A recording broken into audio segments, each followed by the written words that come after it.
Awesome. Yeah, can we dive into the QUIP program? Can you briefly tell us how did it come to be? Because I think it's a very interesting program. I'm not sure many professors have this type of, I mean, it's part of your research, right? But this type of work where it happens very independently, then it gets like adopted by a bunch of other people, like both nationally and internationally. So can you go into that? Because I find it a very, very interesting and well done program. Well, I appreciate that.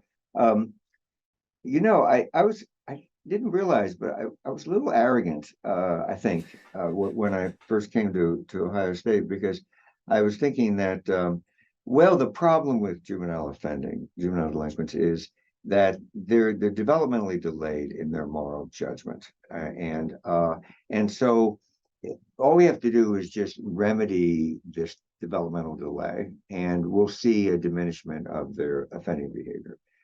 Well, it didn't work that way. I did develop some curriculum materials, and I thought that I was making progress through, providing opportunities for social perspective taking and a deeper basis for moral values. And I can tell you a story in that connection. But I wasn't getting much by way of behavioral improvement. I mean, they were still engaged in, petty things like shoplifting and so on, and more serious things pertaining to gangs, and so I was kind of discouraged. And apropos of that, before I continue my story there, I will mention about Lewis, because was working at a school for, they called them severe behavior handicapped kids. They were basically had been deemed incorrigible from the mainstream Columbus city schools, and so here they were in this Clearbrook school.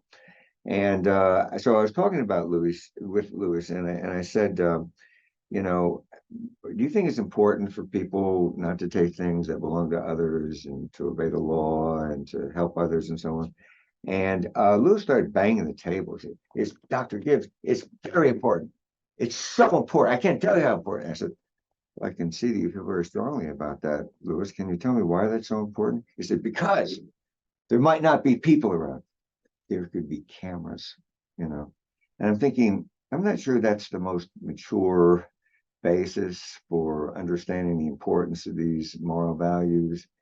So, and that's essentially what we're talking about with developmental delay is, even though there's a sort of a surface attribution of importance against stealing and so on, that there's a relatively superficial or concrete or immature understanding and self-centered, basically, kind of understanding for why these are. I mean, there's no reference to the selfishness of theft, the non-reversibility of it. You wouldn't want people to steal your things, loss of trust in the community, chaos in society, all those more mature reasons. You just don't hear that. And so there's the need for remedying the developmental delay in terms of the moral reasoning aspect of moral judgment. But still, to get back to my story, I wasn't finding the accompanying behavioral change. Now, around this time, in 79, 80, 81, there was a commission on interprofessional education that was putting together a workshop. And they put me together. They asked if I wanted to participate as a workshop leader, and I said sure. And they put me together with someone who was more on the practitioner end of things, and it was Bud Potter. And so Bud and I got together, and I was telling Bud, well, I've been trying to do this work with equipping uh, juvenile offenders, or high risk adolescents, let's call them, with more mature understanding for moral values, but I haven't seen much by way of behavioral change.